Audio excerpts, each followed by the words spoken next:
Here, the term libertarian means the opposite of what it always meant in history. Libertarian, throughout modern European history, meant socialist anarchist. It meant the socialist movement, the workers' movement and the socialist movement, it sort of broke into two branches, roughly. One statist, one anti-statist. The statist branch led to Bolshevism and Lenin and Trotsky and so on. The anti-statist branch, which included Marxists, left Marxists, Pannekoek, Rosa Luxemburg, others, kind of merged more or less into an amalgam with a big strain of anarchism into what was called Libertarian Socialism. So libertarian in Europe always meant socialist. Here it means ultra, Ayn Rand or Cato Institute or something like that. But that's a special U.S. usage having to do with a lot of things quite special about the way the United States developed, and this is part of it.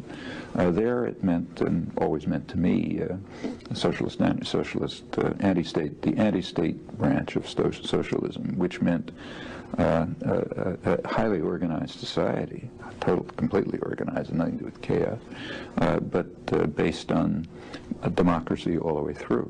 That means democratic control of communities, of workplaces, of federal structures built on systems of voluntary association spreading internationally. That's traditional anarchism. At least, anybody can have the word if they like, but it's a mainstream, probably the mainstream of traditional anarchism. And it has roots, coming back to the United States, it has very strong roots in the American working class movements. So if you go back to, say, the 1850s, the beginnings of the Industrial Revolution, so right around the area where I live, in eastern Massachusetts, textile plants and so on, the people working in those plants were in part young women coming off the farms. They were called factory girls. So the women come to the farms and work in the textile plant. They, from their point of view, what they called wage slavery, renting yourself to an owner, was not very different from chattel slavery. What they were fighting the Civil War about. And you have to recall that in the mid-19th century, that was a common view in the United States. For example, it was the position of the Republican Party. It was Abraham Lincoln's position. It's not an odd view that there isn't much difference between selling yourself and renting yourself. So the idea of renting yourself, meaning working for wages, was degrading. It was just an attack on your personal integrity. And they despised the industrial system that was developing, that was destroying their culture, destroying their independence, their individuality, constraining them to be subordinate to masters, there was a tradition of what was called republicanism in the United States. We're free people, the first free people in the world. This was destroying and undermining that freedom. And this was the core of the labor movement all over, and included in it was the assumption, just taken for granted, that I'm quoting, those who work in the mills should run them. You've repeatedly defined anarchism as the view that the burden of proof is on the authority, and if that burden fails to be met, then the authority is illegitimate and should be dismantled. But you also seem to use the terms anarcho-syndicalism and our theme for today, libertarian socialism, interchangeably with anarchism. Is there a difference between these terms, and if so, can you describe the differences? Well, first of all, anarchism covers a very wide range. I mean, what you just quoted seems to me like a kind of a core principle of anyone who's involved anywhere in anarchist movements should at least accept that authority is not self-justifying. Hierarchic institutions, authoritarian structures, structures of dominance and control have a burden of proof. I mean, they're not self-justifying. They have to meet a challenge. They should be challenged. And I think that everyone ought to be an anarchist in that sense. It doesn't carry any, then come further questions about what you do about it.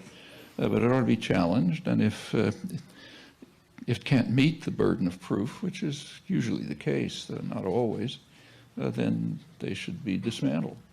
This should be done everywhere, from families to international affairs,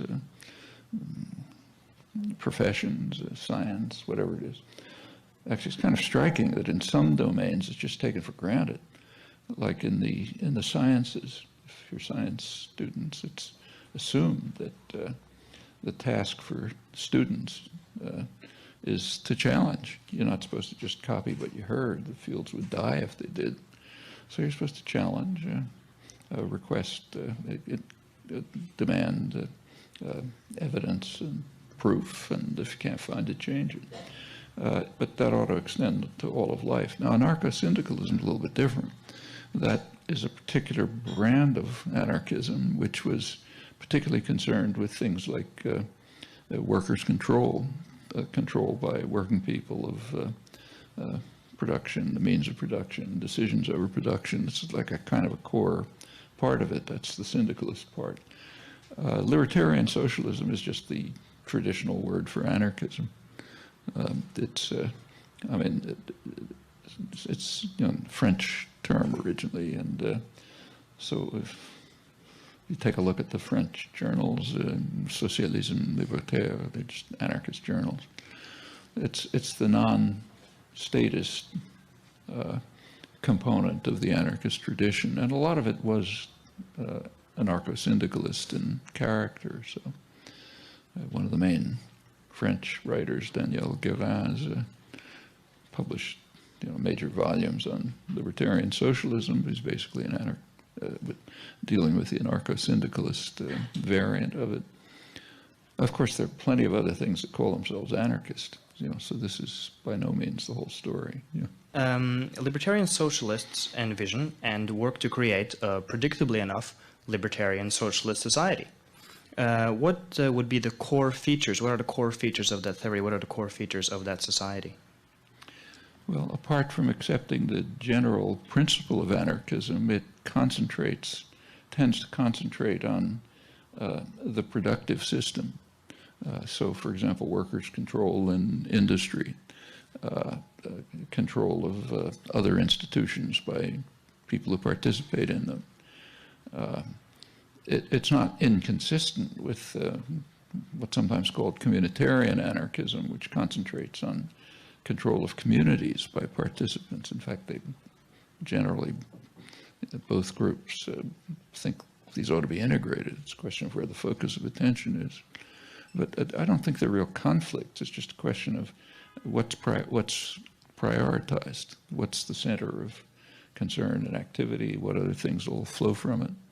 Partly tactical choices, partly ideas about where the source of creativity, power, search for freedom would be in a society. You can have different views on that. When we talk about anarchism, it's often about people understand it as not being organized, as being a kind of chaos.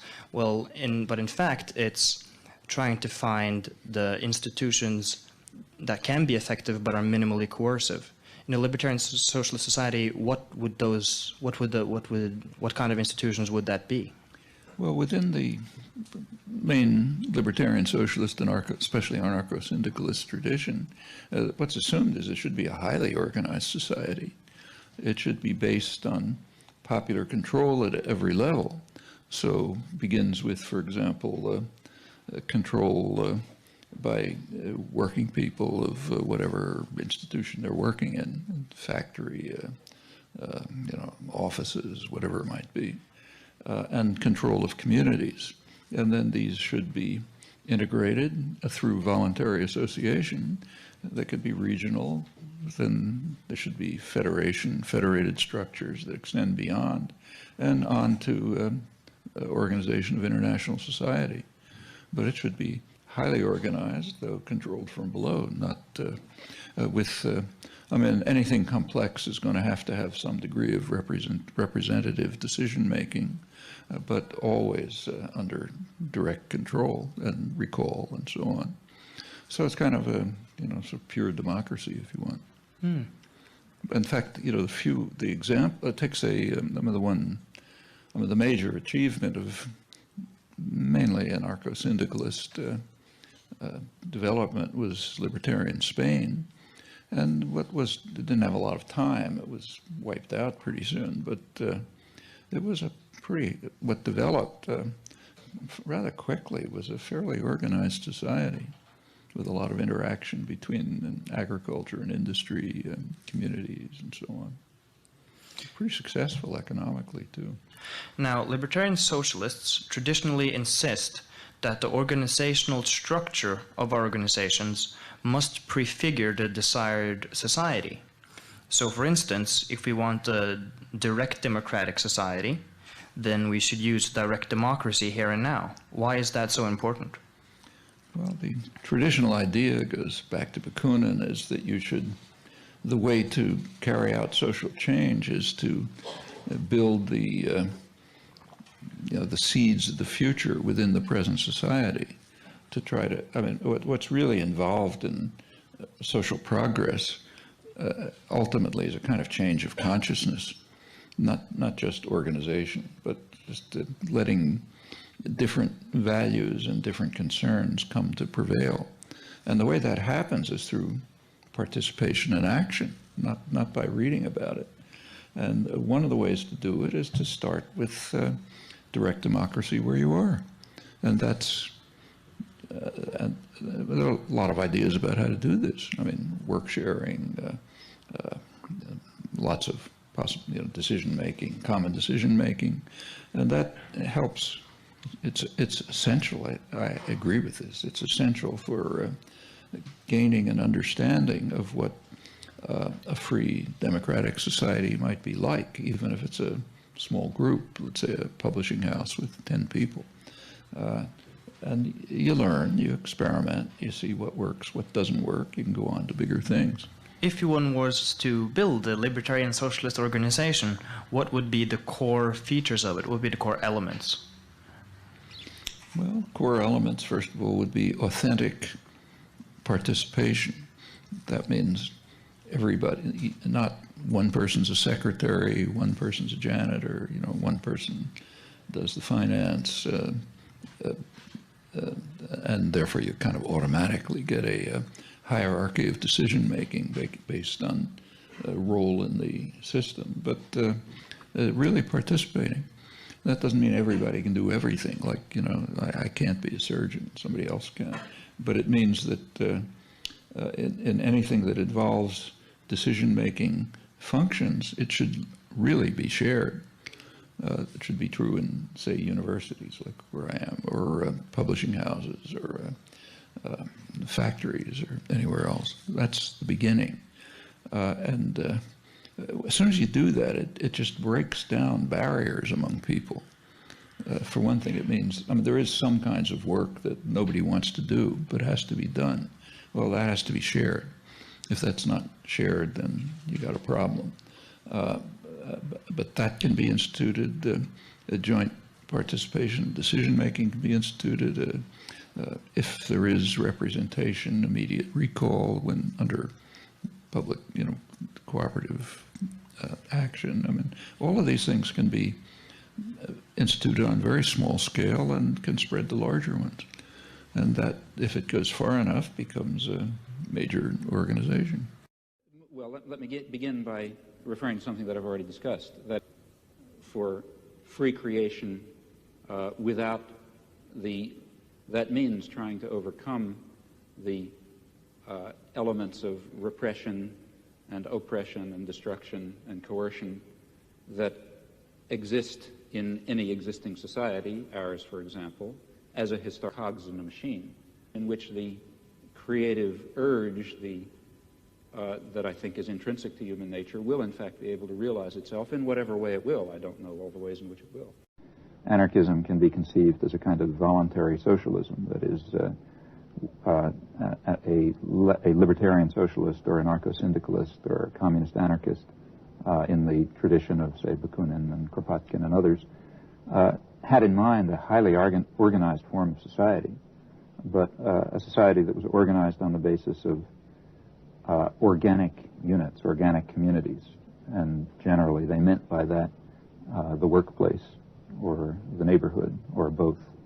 And from those two basic units involving the place where a person works and spends his creative energies and the place where he lives in relation to his neighbors and others around him, from those two basic units there could derive through federal arrangements a highly integrated kind of social organization which might be national or even international in scope, where decisions could be made over a substantial range, but by delegates who are always part of the organic community from which they come and are returned to it and are revocable and in general would live there, in fact. So it doesn't mean a society in which there is, literally speaking, no government, so much as a society in which the primary authority and source of authority comes, as it were, from the bottom up and not from the top down, where representative democracy, as we have it in the United States and in Britain, would be regarded as a form of from the top down authority, even though ultimately the voters decide. Well, representative democracy, as in, say, the United States or Great Britain, would be criticized by an anarchist of this school on really two grounds. First of all, because there is a monopoly of power centralized in the state, and secondly, and critically, because representative democracy is limited to the political sphere and in no way, in no serious way, encroaches on the economic sphere. And anarchists of this tradition have always held that that democratic control of one's productive life is at the core of any serious human liberation, or for that matter, any significant democratic practice. That is, as long as individuals are compelled to rent themselves on the market to those who are willing to hire them, and as long as their role in production is simply that of ancillary tools, then there are striking elements of coercion and oppression that make talk of democracy very limited, if even meaningful. Don't these precedents suggest that there is something inherently pre-industrial about the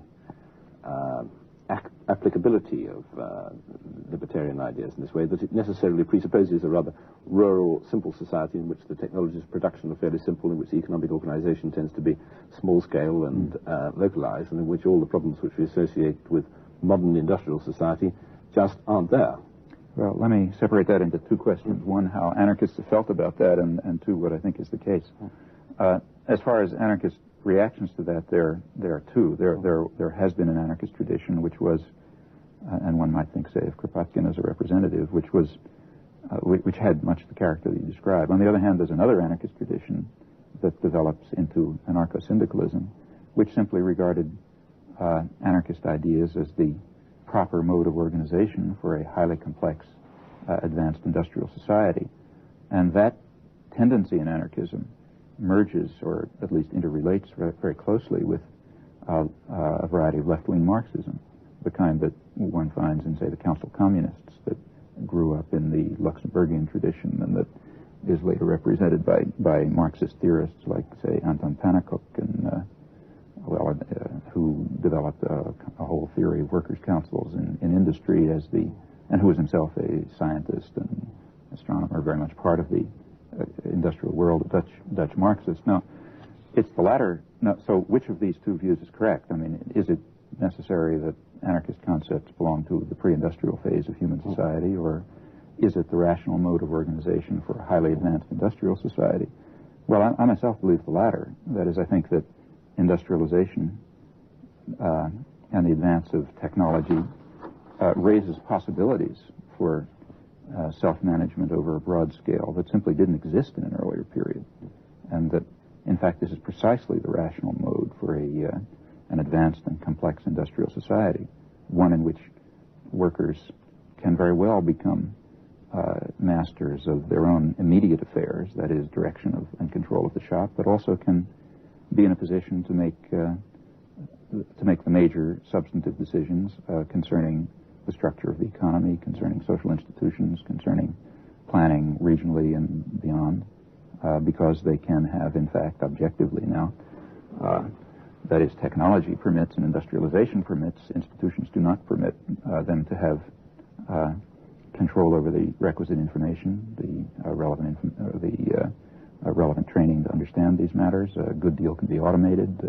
Much of the necessary work that is required to keep a decent level of social life going can be really consigned to machines, at least in principle, which means humans can be free to undertake the kind of creative work which may not have been possible objectively in early stages of the Industrial Revolution. I'd like to pursue in a moment the question of the economics of an anarchist society, but could you sketch in a little more broadly the kind of political constitution of an anarchist society as you would see it in modern conditions? Would there be political parties, for example? What forms of government, residual forms of government, would in fact remain? Well, let me sketch what I think would be perhaps a rough consensus, and one that I think is essentially correct. Beginning with these two modes of immediate organization and control, namely organization and control in the workplace and in the community. One can imagine a network of workers' councils at a higher level, representation across a factory or across branches of industry or across crafts, and on to general assemblies of workers' councils that can be regional and national and international in character. And from another point of view, one can project a system of governance that involves local assemblies, again, federated regionally, dealing with regional issues, crossing crafts, industries, trades, and so on, and again, general at the level of the nation or beyond through federation and so on. Now, each of these, and exactly how these would develop and how they would interrelate and whether you need both of them or only one, well, these are matters over which anarchist theoreticians have debated, and many detailed proposals exist. And I don't feel competent to take a stand. In fact, I think these are questions that pretty much would have to be worked out. But there would not, for example, be direct national elections and political parties organized from coast to coast, as it were, or from north to south in Britain to win those kind of elections. Would that? Because if there were, that would presumably create a kind of a central authority which would be equal to the idea of anarchism. Right. No, the idea of anarchism is that delegation of authority is rather minimal. That is, participants at any one of these levels of government, representatives at any one of these levels of government, should be directly responsive to the organic community in which they live. And in fact, the optimal situation would be that participation in one of these levels of government should, on the one hand, be temporary, and even during the period when it's taking place, should be only partial. That is, the members of a workers' council who are, for some period, actually functioning to make short-run decisions that other people don't have the time to make should nevertheless be, in part, also continuing to do their work as part of the workplace or neighborhood community in which they belong. Now, as for political parties, my feeling is that an anarchist society would not forcefully prevent political parties from arising. In fact, anarchism has always been based on the idea that any sort of Procrustean bed, any sort of system of norms that's imposed on social life will constrain and very much underestimate its energy and vitality, and that all sorts of new possibilities of voluntary organization may develop that we may not even think of today at higher level of material and intellectual culture. But I think it is fair to say that insofar as political parties are felt to be necessary, anarchist organization of society will have failed. That is, it should be the case, I would think, that where there is direct participation in self-management in economic and social affairs, then factions, conflicts, differences of interest and idea and opinion, which should be welcomed and cultivated, will be expressed at every one of these levels. Why they should fall into 2 or 3 or N political parties, I don't quite see. I think that the complexity of human interest and life is that does not fall in that fashion. Parties represent basically class interests or largely Classes so. would not exist in And classes would have been eliminated or transcended in such a society. Historically, have there been any sustained examples on any substantial scale of societies which approximated to the anarchist ideal? There are small societies, small in number, that have, I think, done so quite well, and there are a few examples of large-scale libertarian revolutions which were largely anarchist in their structure. As to the first, small societies extending over a long period, I myself think the most dramatic example is perhaps the Israeli kibbutzim, which for a long period, may or may not be true today, really were constructed on anarchist principles, that is, of direct worker control, integration of agriculture, industry, service, personal life on an egalitarian basis with direct and, in fact, quite active participation in self-management, and were, I should think, extraordinarily successful. A good example of a really large-scale anarchist revolution, or largely anarchist revolution, in fact, the best example, to my knowledge, is the Spanish Revolution in 1936. And in fact, you can't tell what would have happened. That anarchist revolution was simply destroyed by force, but during the period in which it was alive, I think it was inspiring testimony to the ability of poor working people to organize, manage their affairs extremely successfully without coercion and control. How far does the success of libertarian socialism or anarchism as a way of life really depend on a fundamental change in the nature of man, both in his motivation, his altruism, and also in his knowledge and sophistication? I think it not only depends on it, but in fact, the whole purpose of libertarian socialism is that it will contribute to it. It will contribute to a spiritual transformation, precisely that kind of great transformation in the way humans conceive of themselves and their ability to act, to decide, to create, to produce, to inquire, precisely that spiritual transformation that social thinkers from the left Marxist tradition, from Luxemburg, say, on over through anarcho-syndicalists have always emphasized. So on the one hand, it requires that spiritual transformation. On the other hand, its purpose is to create institutions which will contribute to that transformation.